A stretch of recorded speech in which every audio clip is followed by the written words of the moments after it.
Shalom, haleluya, puji Tuhan. Bapak Ibu Saudara yang dikasihi oleh Tuhan, mari sebelum kita mendengarkan firman Tuhan, kita mau berdoa. Bapa, terima kasih buat hari ini kembali, kami masih boleh memperhatikan, mendengarkan kebenaran firman-Mu.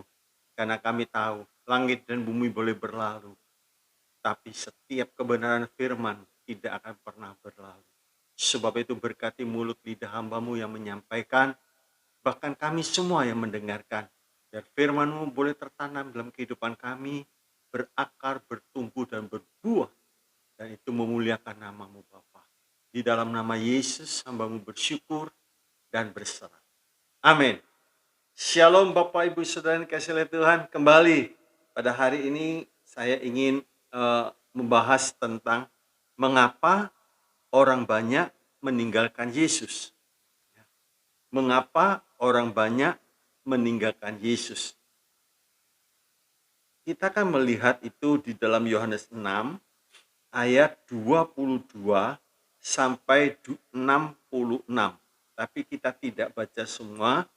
Yohanes 6 22 sampai 66. Yang saya akan bacakan Yohanes 6 60 sampai 66. Ya. Nanti kita akan baca secara bertahap. Demikian firman Tuhan. Sesudah mendengar semuanya itu, banyak dari murid-murid Yesus yang berkata, perkataan ini keras, siapakah yang sanggup mendengarkannya?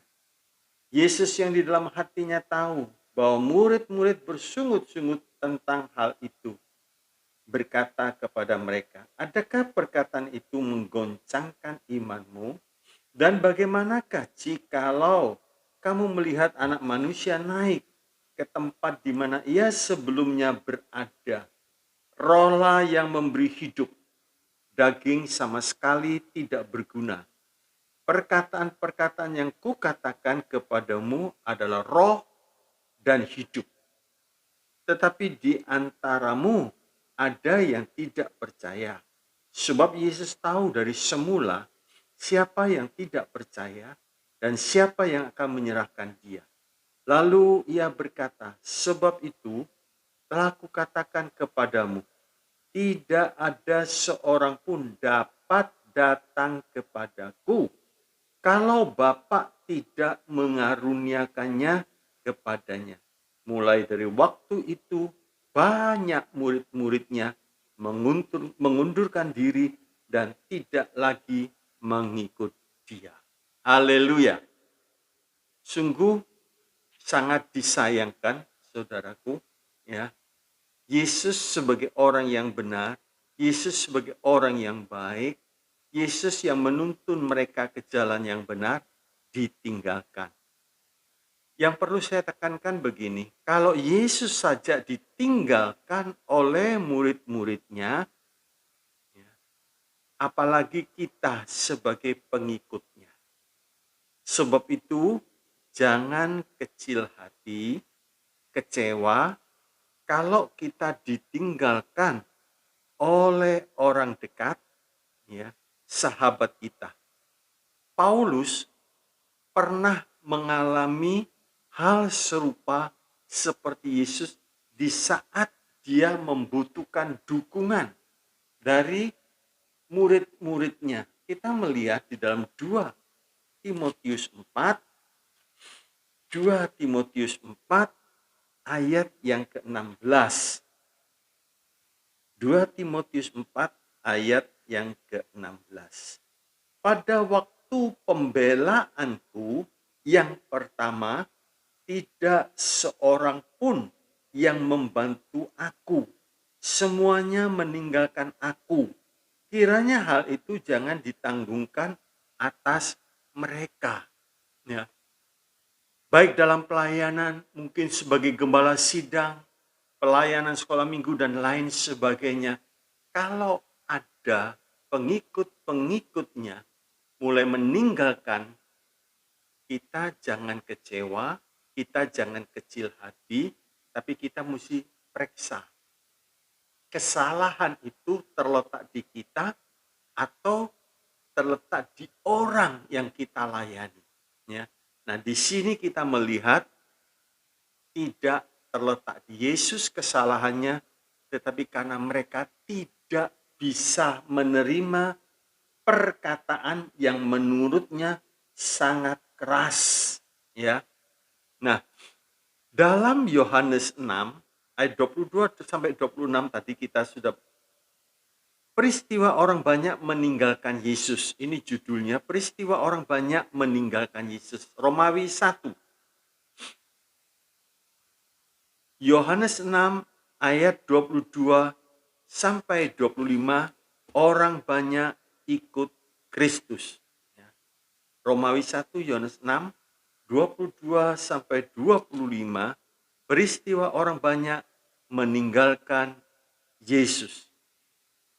Orang banyak ikut Kristus, Orang banyak ikut Kristus. Yohanes 6, 22 dikatakan, pada keesokan harinya orang banyak yang masih tinggal di seberang melihat bahwa di situ tidak ada perahu selain daripada yang satu tadi, dan bahwa Yesus tidak turut naik ke perahu itu bersama-sama dengan murid-muridnya, dan bahwa murid-muridnya saja yang berangkat.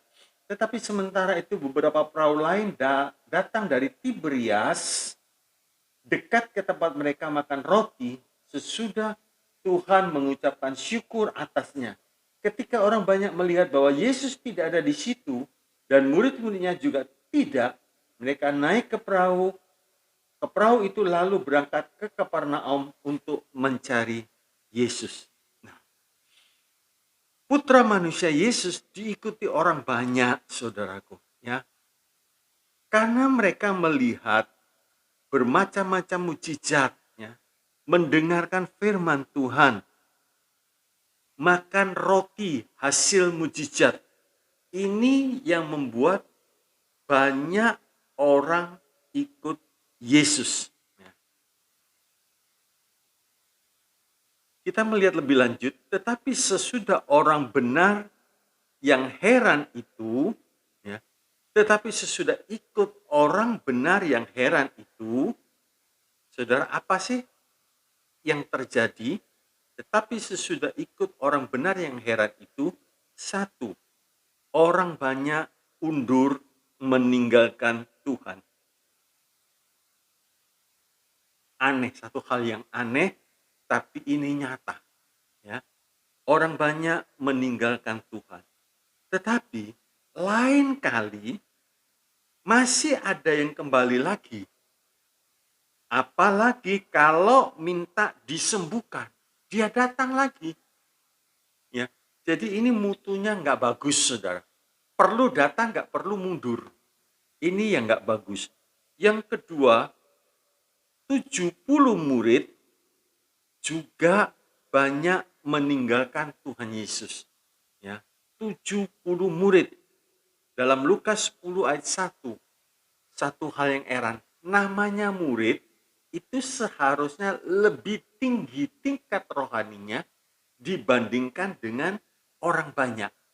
Tapi di sini juga terjadi mereka meninggalkan Tuhan. Yang ketiga, 12 murid waktu itu semuanya setia. Ya. Jadi 12 murid memang ada satu yang undur, tapi dalam peristiwa Yohanes 6 semuanya setia. Ya. Nah, orang banyak tidak dapat melihat dia sebagai Allah yang heran, tetapi sebagai manusia biasa, sepintas lalu tidak tampak bedanya. Ya. Jadi ya manusia biasa, tetapi sebenarnya saudaraku, ada sesuatu yang indah yang mereka tidak bisa melihat. Ya. Sebagai manusia yang heran ini dalam Ibrani 4 ayat yang ke-15, Ibrani 4 ayat 15 dikatakan demikian. Sebab imam besar yang kita punya bukanlah imam besar yang tidak dapat turut merasakan kelemahan-kelemahan kita. Sebaliknya sama dengan kita, ia telah dicobai hanya tidak berbuat dosa. Jadi manusia Yesus ini ada beda. Dia hidupnya luar biasa dan dikatakan tidak berbuat dosa. Ya. Banyak mujizat terjadi, ya. Tetapi banyak juga yang meninggalkan. Nah, orang benar ini, ya. Kalau seseorang atau orang banyak meninggalkan seorang yang sesat, penuh dengan dosa, hidupnya gak pantas, ya itu wajar. Wajar. Heran. Kenapa orang banyak itu gak bisa melihat bahwa orang benar ini ada sesuatu yang heran di dalam perkataannya, di dalam perbuatannya, di dalam tindakannya. Heran saudara. Sampai firman Tuhan mengatakan dia bisa merasakan kelemahan kita. Tapi dia tidak berdosa. Waktu Kristus ditinggalkan orang-orang, meskipun ia benar, saudaraku. Nah, dalam hal ini kita perlu belajar supaya jangan kita dengan tidak sadar atau bodoh, tidak mengerti, justru ikut arus orang banyak, jalan lebar, meninggalkan Yesus yang benar, cari dalam tanda petik Yesus yang lain. Ya, dalam tanda petik cari Yesus yang lain, Yesus yang cocok dengan kehidupannya, Yesus yang bisa cocok dengan telinga pendengarannya. Jangan sampai kita bodoh, ya, tidak mengerti, justru ikut arus orang banyak.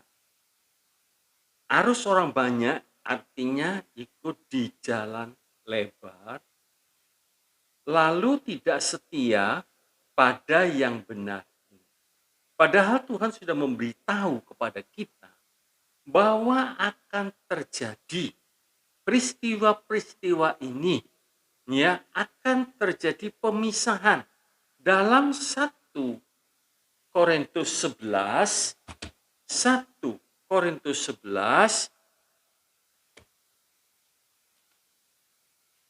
ayat yang ke-19 dikatakan demikian, sebab di antara kamu harus ada perpecahan supaya nyata nanti siapakah di antara kamu yang tahan uji. Ya, memang ada perpecahan, tapi jangan karena kebodohan kita ikut arus orang banyak terpecah. Satu jalan sempit, satu jalan lebar. Jangan sampai ini terjadi, ya. Nah, ini salah satu bentuk polarisasi di mana justru gereja-gereja dan pemimpin-pemimpin yang benar seperti Kristus justru ditinggalkan dan bergabung menurut kehendak dagingnya sendiri, mencari, tadi saya katakan dalam tanda petik, Yesus yang lain, ya, mencari menurut kehendak dagingnya sendiri. Akhirnya terjadi polarisasi, akhirnya terjadi perpecahan. Satu jalan lebar, satu jalan sempit. 2 Timotius 4 ayat 3 sampai ke 4. Karena akan datang waktunya orang tidak dapat lagi menerima ajaran sehat, tetapi mereka akan mengumpulkan guru-guru menurut kehendaknya untuk memuaskan keinginan telinganya.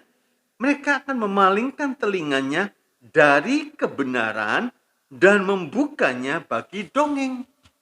Jadi para pemimpin kalau sudah benar, hidup dalam kebenaran, ditinggalkan, jangan sedih.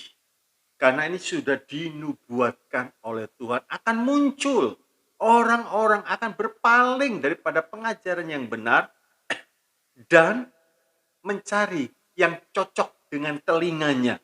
Ya.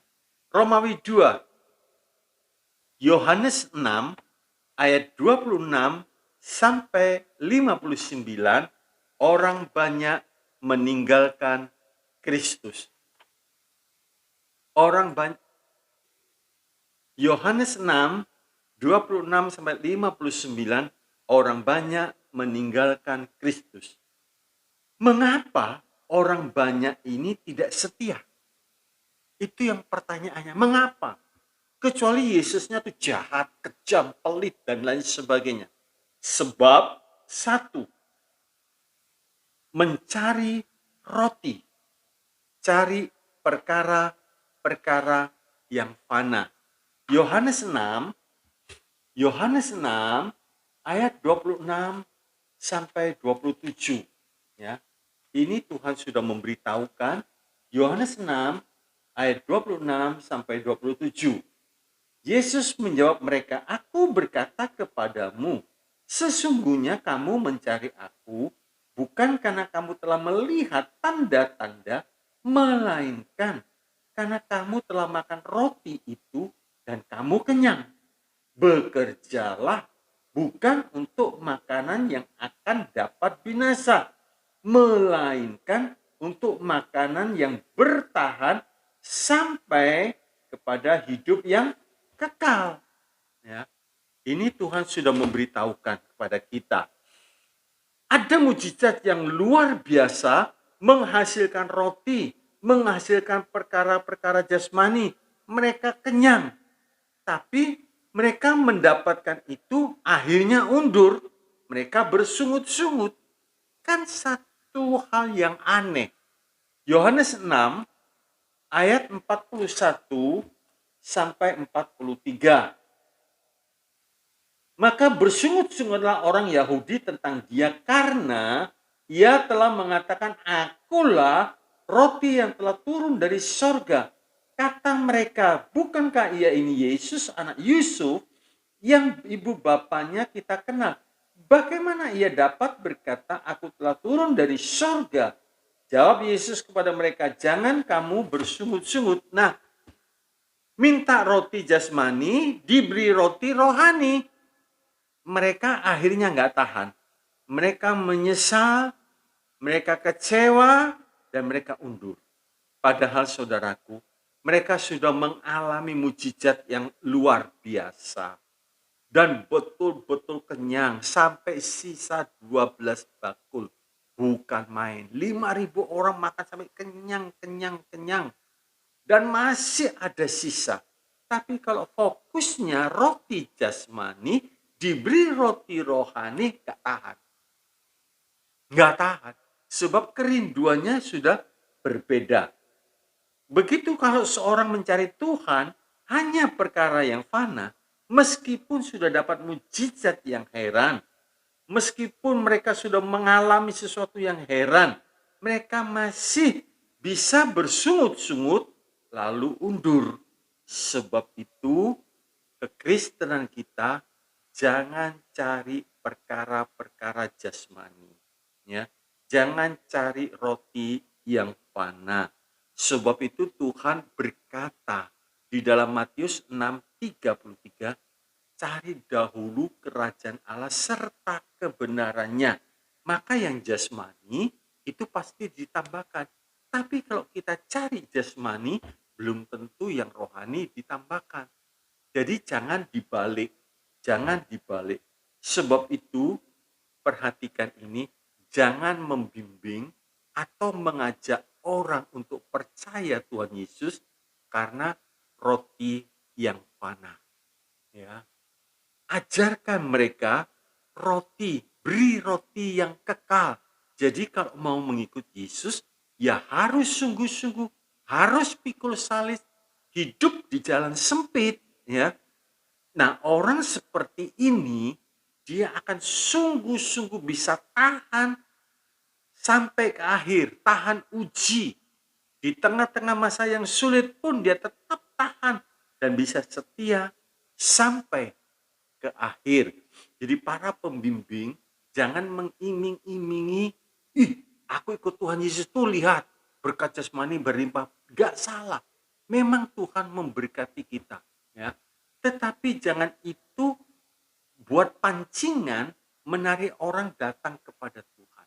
Gak tahan lama, karena roti jasmani mereka akhirnya diberi roti rohani, dia nggak tahan.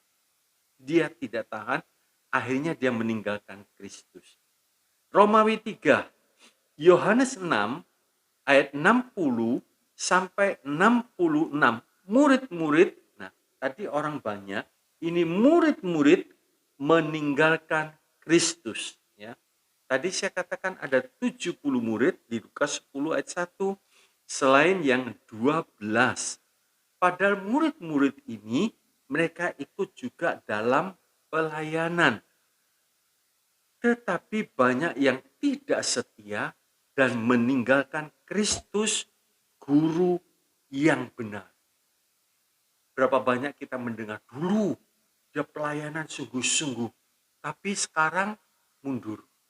Dulu dia rajin ibadah, sekarang mundur. Apa penyebabnya? Pasti ada sebabnya. Kalau sudah pelayanan, sudah terjun di dalam pelayanan mundur, sayang. Tuhan mengatakan orang yang sudah siap membajak, terus menoleh ke belakang, dia tidak layak untuk kerajaan surga. Tuhan memberitahu dengan tegas. Perlu diperhatikan, mungkin kita sedang pelayanan, ya.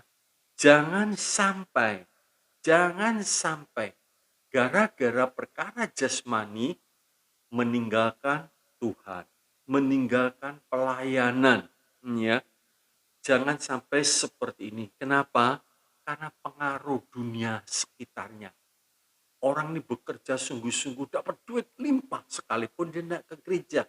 Kalau kita bekerja memang harus rajin, tapi ada sabat, ada perhentian. Beri waktu untuk kita beribadah kepada Tuhan, beri waktu untuk kita bersekutu dengan Tuhan. Jangan hanya kejar perkara jasmani, ya. Kita melihat lebih lanjut, saudaraku, mengapa mereka tidak setia. Mengapa? 1 Yohanes 6 ayat 66. Kurang dekat Tuhan berarti kurang firman. Ya. Yohanes 6 ayat 66. Mulai dari waktu itu banyak murid-muridnya mengundurkan diri dan tidak lagi mengikut Tuhan. Nah, untuk setia, untuk tetap setia mengiring Tuhan Yesus, itu perlu pondasi yang betul, ya. Di dalam Matius 7 ayat 24 kita baca saja, saudaraku, sekalipun mungkin kita sudah tahu ayat itu. Matius 7 24 sampai 27. Setiap orang yang mendengar perkataanku ini dan melakukannya, jadi dengar terus dipraktikkan, ia sama dengan orang yang bijaksana yang mendirikan rumahnya di atas batu. Dengar, melakukan. Tadi murid-murid dengar, kecewa. Beda. 25, kemudian turunlah hujan dan datanglah banjir, lalu angin melanda rumah itu, tetapi rumah itu tidak roboh sebab didirikan di atas batu. Setelah kita dengar, mempraktekkan, Tuhan izinkan suatu pencobaan datang, menguji.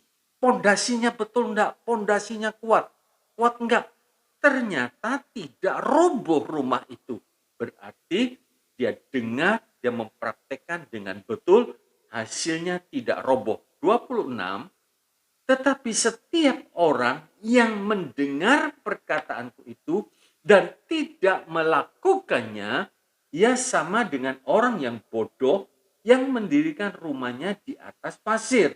Kemudian turunlah hujan dan datanglah banjir, lalu angin melanda rumah itu sehingga robohlah rumah itu dan hebatlah kerusakannya.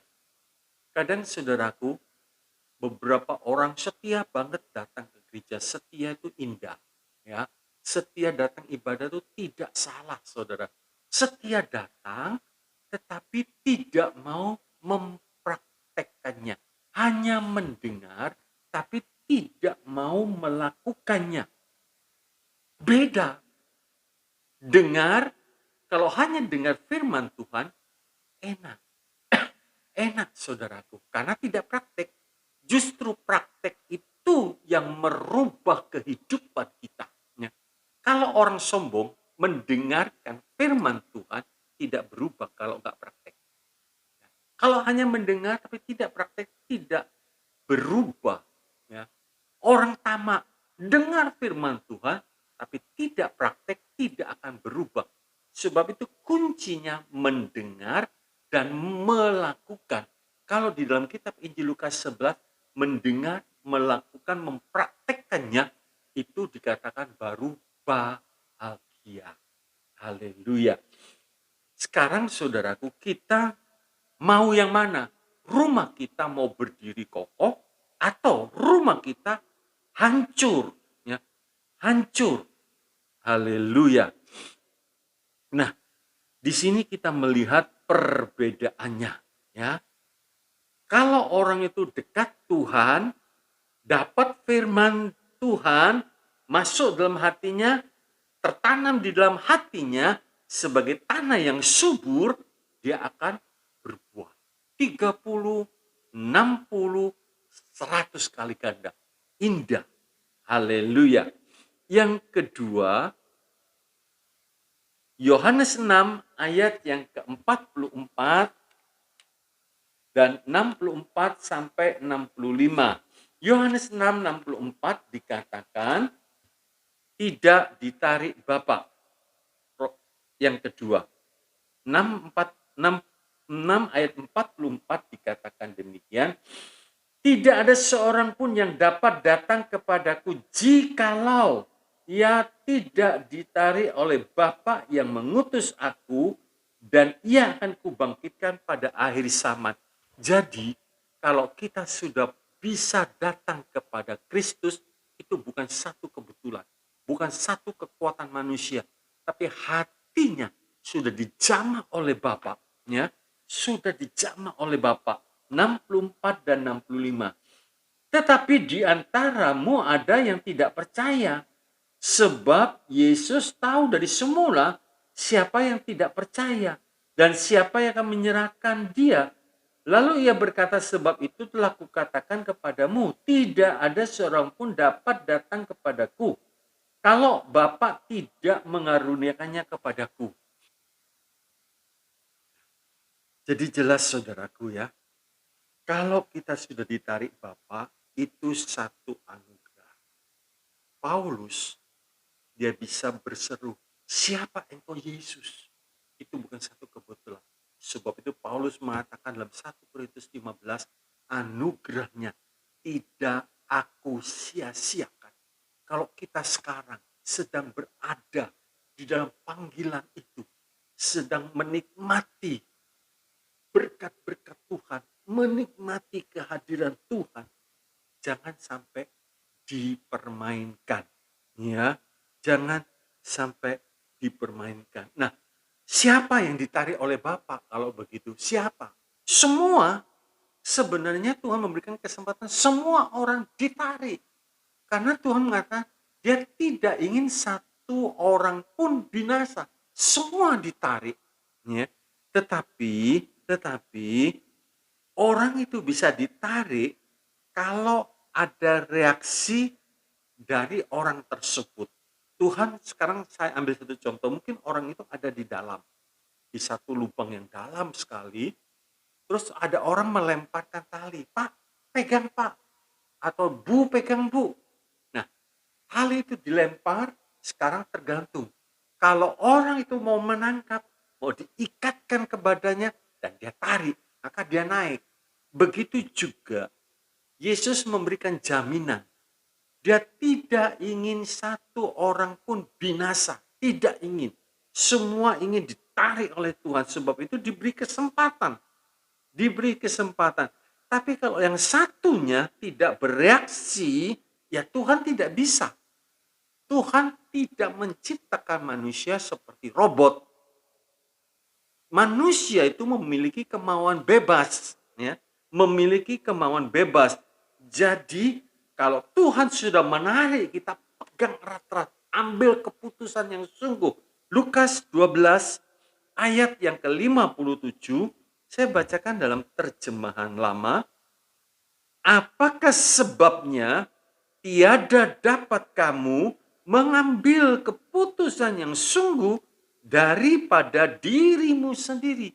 Ambil keputusan, ya. Ambil keputusan.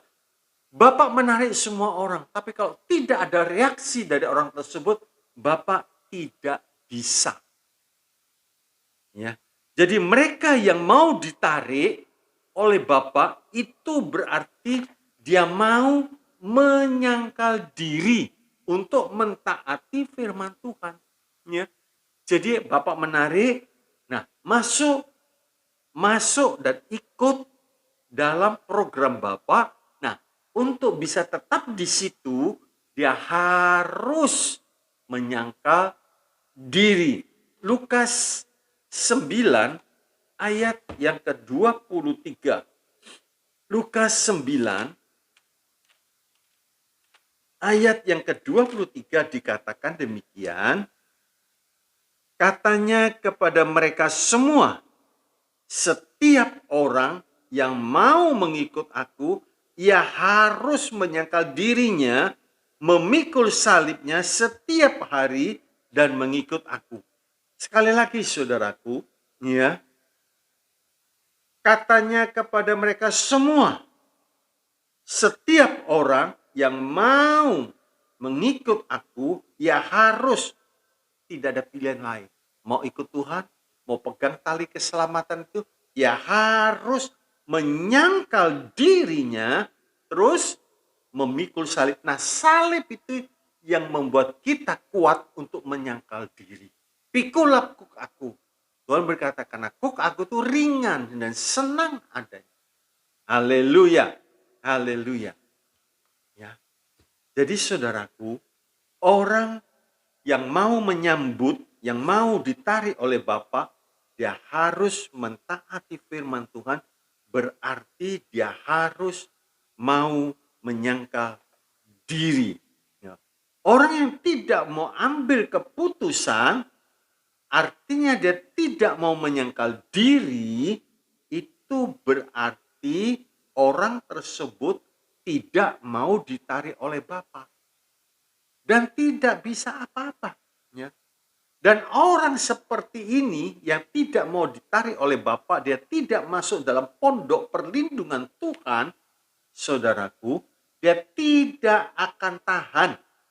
Dia tidak akan bisa setia sampai ke akhir. Gak bisa. Kita bisa tahan, kita bisa setia, itu karena Tuhan. Ya, karena Tuhan. Emmanuel, Allah beserta kita. Tapi konsekuensinya kita harus menyangkal diri. Kita harus pikul salib. Itu yang membuat kita menang. Kadang orang berkata, aduh, ikut Tuhan, mentaati firman Tuhan, itu berat. Siapa bilang? Tidak. Yang membuat berat, kalau hati kita bercabang. Separuh di dunia, separuh di Tuhan. Tidak kuat. Dan itu membuat dia tidak akan bisa tahan. Dikatakan 1 Yohanes 5 ayat yang ketiga. Sebab inilah kasih kepada Allah, yaitu bahwa kita menuruti perintah-perintahnya. Dan perintah-perintahnya itu tidak berat. Sebab, ayat yang keempat, sebab semua yang lahir dari Allah mengalahkan dunia. Dan inilah kemenangan yang mengalahkan dunia, iman kita. 5. Siapakah yang mengalahkan dunia? Selain daripada dia yang percaya bahwa Yesus adalah anak Allah. Jadi dalam 1 Yohanes 5, 3, 4, 5 itu diberitahu. Kalau kita kasih kepada Tuhan, cinta kepada Tuhan, artinya kita mau ditarik oleh Tuhan, maka Tuhan memberikan kekuatan-kekuatan. Perintah-perintahnya tidak berat. Tidak berat. Justru yang membuat berat karena kasih kita mulai bercabang. Rumah tangga, kalau kasihnya utuh, baik suami atau istri utuh, maka rumah tangga itu ringan. Maka rumah tangga itu menyenangkan. Tapi kalau kasih suami istri itu sudah mulai terbagi, rumah tangga itu menjadi berat. Menjadi berat, tidak bisa ditanggung. Begitu juga dalam kekristenan. Sudah, kalau kita kasih kepada Tuhan, maka kita bisa. Haleluya. Maka kita bisa. Oh, haleluya, kita bisa setia ikut Tuhan sekalipun pengajarannya berat, pengajarannya keras, tidak cocok di telinga. Mungkin begitu saudaraku, tapi kita bisa tahu ini pengajaran yang betul, ini pengajaran yang benar, dan dia bisa setia. Nanti kita melihat lebih lanjut. Yang ketiga, ikut orang banyak. Yohanes 6 ayat yang ke-63. Yohanes 6 ayat 63 dikatakan demikian, rohlah yang memberi hidup, daging sama sekali tidak berguna. Perkataan-perkataan yang kukatakan kepadamu adalah roh dan hidup. Nah, kalau orang tersebut memiliki perkataan ini, saudaraku, dia tidak mungkin ikut orang banyak meninggalkan Tuhan. Dikatakan rohlah yang memberi hidup, daging sama sekali tidak berguna. Perkataan-perkataan yang kukatakan kepadamu adalah roh dan hidup. Jadi kalau perkataan Tuhan itu masuk, sekalipun orang banyak melakukan hal-hal pelanggaran, meninggalkan Tuhan, kita punya perkataan yang hidup. Ya, perkataan yang hidup di dalam kehidupan kita. Tapi orang yang ikut-ikutan itu hidup dalam daging, tetap hidup dalam hawa nafsunya. Dan dia dengan kekuatan sendiri. Roh Kudus tidak bisa bekerja. Ya, Roh Kudus tidak bekerja. Akhirnya saudaraku, gagal. Tapi kalau Roh Kudus yang bekerja di dalam kehidupan orang itu, tadi dikatakan roh, itulah rohlah yang memberi hidup. Maka orang tersebut bisa setia sampai mati. Ya, bisa setia sampai akhir. Seperti Paulus mengatakan, siapakah yang bisa memisahkan aku dari kasih Kristus? Dan mulai ditunjukkan kesukaran, aniaya, kelaparan, bertelanjang, dan lain sebagainya. Tidak bisa. Kenapa? Roh Kudus yang bekerja. Roh Kudus yang memampukan. Roh Kudus yang memberi kekuatan. Hidupku bukannya aku lagi, melainkan Kristus yang hidup di dalam aku. Itu perkataan itu, saudara. Itulah kekuatan yang luar biasa. Sebab itu, jangan sampai hidup dalam daging, pasti meninggalkan Tuhan. Romawi 4. Rasul-rasul tetap setia sekalipun yang lain meninggalkan Kristus. Ya. Rasul-rasul tetap setia sekalipun yang lain meninggalkan Kristus. Mengapa? Mengapa? Rasul-rasul bisa tetap setia. Mengapa? Sebab satu, bisa membedakan firman Tuhan yang betul. Ini penting, saudara. Ya. Di akhir zaman, banyak ajaran-ajaran palsu mulai menyelusup. Yang palsu ini tidak langsung kelihatan palsu. Barang palsu itu biasanya bedanya tipis sekali, sehingga orang awam tidak bisa membedakan. Tapi yang membuat bisa membedakan. Oh, ini tasku yang asli. oh ini bajuku yang asli, bisa membedakan. Nah, orang Kristen ya harus bisa membedakan firman Tuhan yang betul. Saya beri contoh begini, Petrus begitu berterima kasih kepada Tuhan ya, sebab dia mendapatkan firman Tuhan yang hidup. Petrus berterima kasih. Bersyukurlah saudaraku kalau kita masih mendapatkan firman Tuhan yang murni, tidak diencerkan. Ya. Yang murni itu menumbuhkan. Itu menumbuhkan, itu memberi kekuatan. Tapi di akhir zaman Tuhan sudah memberitahu banyak penyesat-penyesat. Ajaran-ajaran palsu yang menyelusup.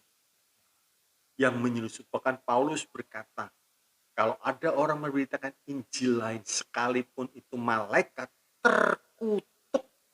Sebab dampaknya besar. Soalnya. Injil yang lain sama Injil yang murni beda jauh. Injil yang murni itu membawa kepada keselamatan. Menuntun kita kepada jalan yang benar. Coba kita lihat Yohanes 6, Petrus mengatakan apa? Ayat 67 sampai 69. Maka kata Yesus kepada ke-12 muridnya. Nah, ke-12 muridnya ini kan masih tinggal. Tadi yang lain sudah pada mulai meninggalkan dia. Tapi 12 murid ini masih tinggal. Apakah kamu tidak mau pergi juga? Jadi Tuhan bertanya, yang lain sudah pergi. Kamu tinggal 12 orang ini mau pergi enggak? Terus Petrus menjawab. Jawab Simon Petrus kepadanya, Tuhan, kepada siapakah kami akan pergi? Perkataanmu adalah perkataan hidup yang kekal. Dan kami telah percaya dan tahu bahwa Engkau adalah yang kudus dari Allah. Ini jaminan. Kalau kita bisa mengenal pribadi Yesus, kita bisa mengenal firman Tuhan yang betul, ini jaminan. Orang itu tidak akan meninggalkan Tuhan. Tapi kalau dapat firman Tuhan yang palsu, saya beri tanda kutip palsu, hati-hati sudah. Waktu dalam keadaan yang sulit, waktu harapannya tidak terkabulkan, dia tinggalkan Tuhan. Karena dia mencari yang fana, bukan yang kekal. Haleluya. Yang kedua, Roh Kudus yang menyatakan memimpinnya. Ya. Roh Kudus yang menyatakan memimpin. Matius 16 ayat 15 sampai 17. Matius 16, 15 sampai 17 dikatakan, lalu Yesus bertanya kepada mereka, tetapi apa katamu? Siapakah aku ini? Maka jawab Simon Petrus, engkau adalah Mesias, anak Allah yang hidup. Kata Yesus kepadanya, berbahagialah engkau Simon bin Yunus, sebab bukan manusia yang menyatakan itu kepadamu, melainkan Bapa-Ku yang di sorga. Haleluya. Tuhan mengatakan, melainkan Bapa-Ku yang di sorga yang menyatakan itu semua. Oh haleluya. Roh Kudus akan meyakinkan kita. Kita tidak akan ikut orang banyak. Kita akan tetap setia. Sekalipun yang lain mulai meninggalkan. Dan yang meninggalkan itu mayoritas. Sebab itu Musa berkata, jangan ikut kebanyakan orang dalam melakukan kejahatan.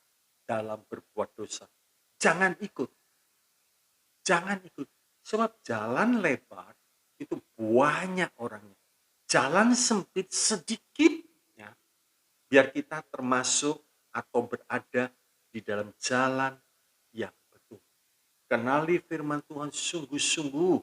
Ya, alami sungguh-sungguh. Supaya kita tidak mundur. Ya. Tekunlah berdoa di dalam roh dan kebenaran. Sebab Roh Kudus beri kekuatan sehingga kita bisa mendengar suaranya, sehingga kita yakin, kita sejahtera.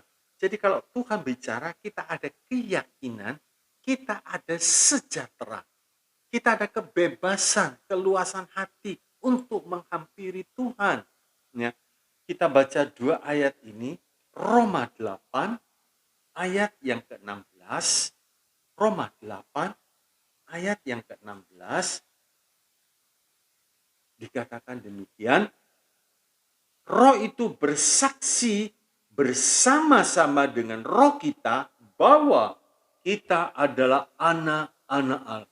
Jadi Roh Kudus bersaksi di dalam roh kita bahwa kita sudah disahkan sebagai anak Allah. Kalau kita sebagai anak Allah, kita mendapat hak. Kita mendapat hak. Haleluya. 9 ayat 1. Roma 9 ayat 1. Aku mengatakan kebenaran dalam Kristus. Aku tidak berdusta. Suara hatiku turut bersaksi dalam Roh Kudus. Ini penting. Suara hati kita ini jangan sampai tumpul. Jangan sampai tumpul, saudara. Sehingga pada waktu Roh Kudus berbicara, roh kita diyakinkan, diteguhkan bahwa kita dimeteraikan. Kita anak Allah. Kalau kita anak Allah, kita mendapat fasilitas, kita mendapat hak seperti apa yang dimiliki Bapa itu diberikan kepada anak. Haleluya. Kesimpulannya, 1, kita bisa setia ikut Tuhan Yesus kalau tujuan kita bukan perkara yang fana, tetapi perkara yang kekal. Kita bisa setia ikut Tuhan Yesus kalau tujuan kita bukan perkara yang fana, tapi perkara yang kekal. Ini penting. Demas tengah-tengah pelayanan dengan Paulus tinggalkan. Karena Demas dikatakan cinta akan dunia. Lot dibawa keluar, Lot istri dan 2 anaknya dibawa keluar. Istri Lot tidak tahan. Dia menoleh. Akhirnya jadi tiang garam. Begitu juga kita bisa setia. Kita bisa setia sampai akhir, miliki motivasi, miliki tujuan yang betul, saudaraku. Jangan mencari perkara yang fana. Dalam 1 Korintus 15 dikatakan, kalau kita dalam dunia ini hanya mencari Yesus, itu kita orang yang paling malang. 1 Korintus 15 ayat yang ke-19 dikatakan demikian. 1 Korintus 15 ayat 19.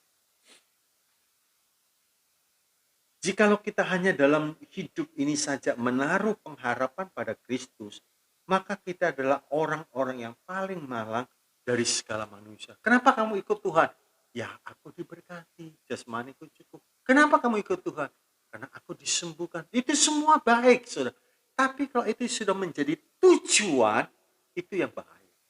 2, kalau kita sudah dapat perkara yang di atas, serta dapat kerajaan Allah, Tuhan sanggup mencukupi kebutuhan jasmani kita. Sekali lagi, kalau kita sudah dapat perkara-perkara yang di atas, serta dapat kerajaan Allah, Tuhan sanggup mencukupkan kebutuhan jasmani kita. Jangan takut. Sebab ini Tuhan yang menjamin, carilah dahulu kerajaan Allah serta kebenaran, maka sekaliannya akan ditambahkan kepada. Ini Tuhan yang bicara, saudara. 3, jangan ikut arus orang banyak, bangun kerohanian kita di atas dasar batu karang Kristus. Ya, Bapak Ibu yang dikasihi oleh Tuhan. Yang ketiga, jangan ikut arus orang banyak, bangun kerohanian kita di atas dasar batu karang Kristus. Jadi selagi kita dapat kesempatan ibadah onsite, saudara, atau online, ya, kita mesti sungguh-sungguh mendengar firman Tuhan, saudara, masuk di dalam hati kita, berbuah lebat, maka itu kita sedang membangun kerohanian kita. Jangan dengar firman Tuhan ngantuk. Jangan dengar firman Tuhan bercanda. Jangan dengar firman Tuhan sambil main game dan lain sebagainya. Itu tidak membangun. Demikian firman Tuhan. Biar kita sungguh-sungguh, saudara, jangan sampai meninggalkan Kristus karena hal-hal yang fana. Mari kita berdoa. Bapa di dalam sorga, terima kasih. Kembali Tuhan ingatkan kami. Begitu banyak tantangan-tantangan dalam dunia ini. Sehingga kalau kami tidak berjaga-jaga, kami mudah tergelincir, meninggalkan Tuhan, mencari yang fana. Tetapi lewat kebenaran firman, Engkau sudah menuntun kami. Engkau sudah menegur kami. Jangan mencari yang fana. Jangan bekerja untuk makanan yang fana. Tapi untuk makanan yang bakar. Tolong kami Tuhan.